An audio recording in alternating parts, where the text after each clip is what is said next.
Hi எல்லாரும் எப்படி இருக்கீங்க? நான் இன்றைக்கி வந்து ஒரு ஃபுட் ரிவ்யூ தான் பண்ண போகிறேன். இந்த வின்டர் வந்தது அப்பா முடிய மாட்டுக்கு பயங்கரமாட்டு கோல்டு, ஃபீவரு, தலைவலி எல்லாமே சேர்ந்து வந்துருச்சு.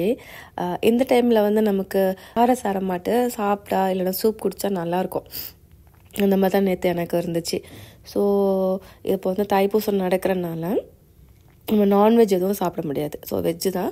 என்ன சமைச்சு சாப்பிட்லான்னு பார்த்தா ரொம்ப டயர்டு. இந்த ஹெட்டேக்கில் எதுவுமே நம்ம வந்து சமைக்கவும் முடியலை.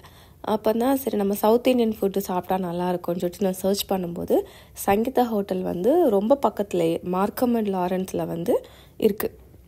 ஸோ நம்ம வந்து ஊபரில் ஆர்ட்ரு பண்ணலான்னு சொல்லிட்டு ஒரு வெஜ் மீல்ஸும் ரசம் வந்து நம்ம செப்பரேட்டாக தனியாக ஒன்று வாங்கியிருந்தேன். நான் கோல்டாக இருக்கிறனால அதை ஹீட் பண்ணி கொஞ்சம் குடித்தா கூட கொஞ்சம் நல்லா இதமாக இருக்கும் த்ரோட்டுக்கு. அதனால் ஒரு பெப்பர் ரசம் ஒன்று வாங்கியிருந்தேன் நான். உண்மையில சொல்கிறேன், ரொம்ப ரொம்ப நல்லா இருந்துச்சு. டேஸ்ட் வைஸும் சரி, குவான்டிட்டியும் சரி. ரைஸ் மட்டும் கொஞ்சம் கம்மியாக இருந்துச்சு. மற்றபடி அவங்க வச்சுருந்த பொரியல், அப்புறமேட்டு ரசம், காரக்குழம்புலாம் அல்டிமேட்டு. எனக்கு எங்கள் அத்தை வீட்டில் சாப்பிட்ட மாதிரி அந்த டேஸ்ட் இருந்துச்சு. அப்புறமேட்டு சாம்பாரும் ரசமும் எனக்கு வந்து அப்படியே சைல்டுஹுட் மெமரிஸ்லாம் வந்துருச்சு எனக்கு. ஏன்னா அம்மாவோட கைப்போக்கம் அப்படியே இருந்துச்சு. நாகர்கோவில் மோஸ்ட்லி வந்து ரசம் நிறைய தக்காளி பழம் போட்டு பண்ணுவாங்க. சாம்பார் ரொம்ப திக்காக இருக்கும், தண்ணியாக இருக்காது, ரொம்ப திக்காக இருக்கும். ஸோ இந்த ரெண்டுமே எனக்கு வந்து வீட்டு ஞாபகத்தை அப்படியே கொண்டு வந்துருந்துச்சு. குவான்டிட்டியும் கூட்டு குழம்பு எல்லாமே நல்லா இருந்துச்சு. ரைஸ் மட்டும் தான் கொஞ்சம் கம்மியாக இருந்துச்சு. ஸோ ரொம்ப ஒர்த்தான சாப்பாடு.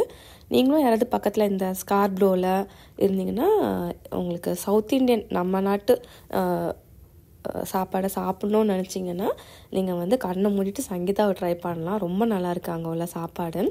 பேக்கிங்குமே பார்த்திங்கன்னா ரொம்ப நீட்டாக இருந்துச்சு, எதுவுமே லீக் ஆகலை. ரசம்லாம் பார்த்திங்கன்னா அந்த ஆயில் நிறைய இருக்கும்ல, லீக் ஆனாலே இதாயிரும். பட் அதுவுமே நல்லா நீட்டாக பேக் பண்ணி கொடுத்துருந்தாங்க. அப்புறம் தைப்பூசம் வரனால எனக்கு வந்து எக்ஸ்ட்ரா ஒரு சர்க்கரை பொங்கல் கொடுத்துருந்தாங்க. அதுவும் அல்டிமேட். அந்த பச்சை கற்பூரம் எல்லாம் போட்டு பண்ணியிருந்தாங்க. அதோட வாசனை வந்து ரொம்ப நல்லா இருந்துச்சு. அதுக்கப்புறம் ஒரு சப்பாத்தி கொடுத்துருந்தாங்க. சப்பாத்திக்கு வந்து ஒரு குருமா இருந்துச்சு.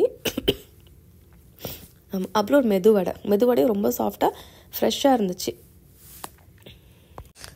இந்த ஃபுட்டோட டேஸ்ட் எல்லாமே நல்லா இருந்துச்சு. நான் ஆல்ரெடி சொன்ன மாதிரி தான். எதுவுமே நம்ம வந்து நல்லா இல்லைன்னு எந்த ஒரு டிஷ்ஷுமே நம்ம வந்து நல்லா இல்லைன்னு சொல்ல முடியாது. எல்லாமே பக்கா சூப்பரான குவாலிட்டி. நல்லா அப்போவே ஃப்ரெஷ்ஷாக பண்ணியிருக்காங்க.